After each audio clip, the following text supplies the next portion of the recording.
J'avais hâte de vous livrer mon test du Pocophone étant donné que je m'attendais vraiment pas à l'apprécier. En fait, pour moi, c'est un smartphone en plastique un peu grossier qui tente désespérément de plaire aux nostalgiques du OnePlus One. Et pourtant, j'ai fini par l'apprécier, je me suis rendu compte que j'avais tort et je vais vous expliquer pourquoi aujourd'hui. D'ailleurs, après avoir vu la vidéo, n'hésitez pas à me dire dans les commentaires si vous pourriez vivre avec les compromis qui sont faits par ce Pocophone F1, je serais curieux de le savoir. Bref, vous regardez Nightech, c'est Thomas et aujourd'hui on va tester le Pocophone F1. J'ai utilisé ce Pocophone comme téléphone personnel pendant près de 2 semaines et le premier point auquel j'ai fait attention, c'est le design. Alors je vous en ai déjà parlé dans ma précédente vidéo un peu plus découverte, et malgré mon statut d'éternel fan de design un peu snob, je peux qu'apprécier les efforts de Xiaomi sur ce point. Le Pocophone est très bien usiné et est construit dans du plastique certes, mais un plastique de qualité, il ne prend pas les traces de doigts ou les petites rayures et c'est un matériau qui résiste naturellement bien aux chocs et autres chutes. En plus, utiliser du plastique, ça rend le téléphone plutôt léger, ce qui allié aux courbes bien étudiées du Pocophone lui permet de bien tenir dans la main. Bref, niveau ergonomie, c'est du tout bon et même moi je dois m'incliner devant ses efforts. Après bon, on va pas se mentir, ce design ne respire pas le haut de gamme, c'est plutôt une approche utilitaire et on retrouve aucune étanchéité ou résistance à la poussière.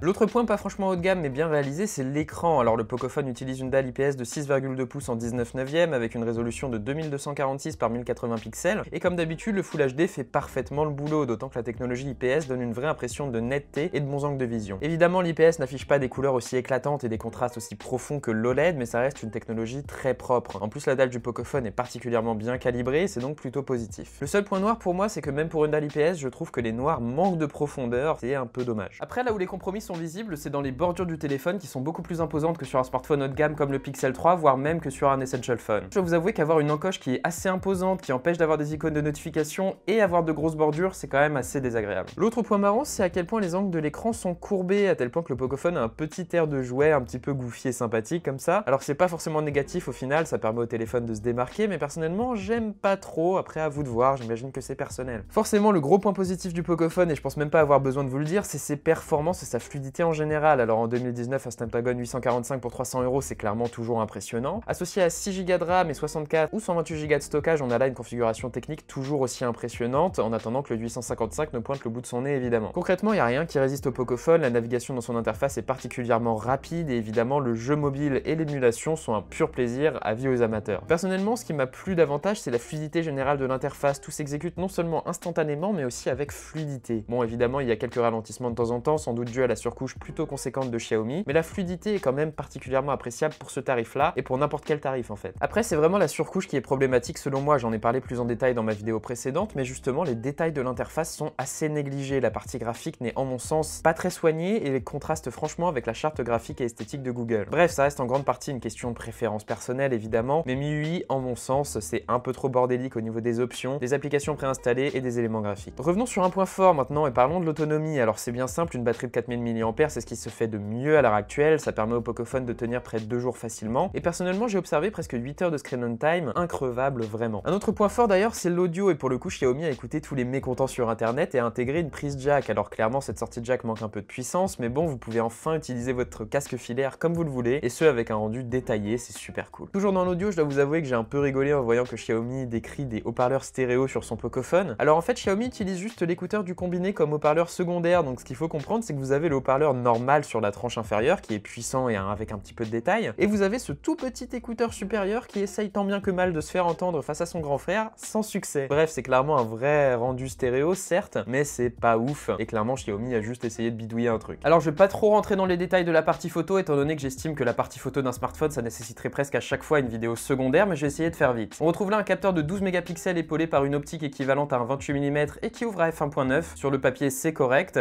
et à l'avant on retrouve une caméra tout ce qu'il y a de plus normal, ça prend des selfies, une optique de 28 mm si je me trompe pas. Bref, je rentre pas dans les détails mais les résultats sont sympathiques, pas mal de détails de jour, des photos de nuit correctes mais sans plus, une dynamique appréciable sans être extraordinaire et des couleurs et contrastes un peu trop prononcés à mon goût mais chacun son truc. Comme d'habitude pour Xiaomi on retrouve des tonnes de modes de capture avec un mode portrait convaincant, un mode nuit anecdotique et un mode manuel et évidemment vous pouvez installer l'APK du Pixel Cam qui améliore sensiblement la qualité des clichés, à vous de voir. Bref, vous l'aurez compris, j'ai été franchement surpris par le Pocophone F1. Alors évidemment il n'est absolument pas révolutionnaire et au final son prix s'explique par pas mal de compromis bien choisis mais conséquents et il reste excellent pour autant et avec pas mal de qualités qui lui sont propres. Autour de 300 € en tout cas vous pouvez pas vous tromper, c'est clairement un excellent smartphone surtout pour le gaming, mais après si vous voulez quelque chose de plus premium avec une partie logicielle peut-être un peu plus cohérente et soignée, je vous recommanderais d'aller voir du côté de chez Nokia pour le même tarif. C'est Nightech, c'était Thomas, j'espère que cette vidéo vous aura plu, qu'elle vous aura aidé et comme d'habitude vous savez quoi faire, le j'aime, l'abonnement, le partage et surtout le commentaire, ça me fait super plaisir d'échanger avec vous et ça aide notre toute petite chaîne à grandir, c'est juste génial. génial. Et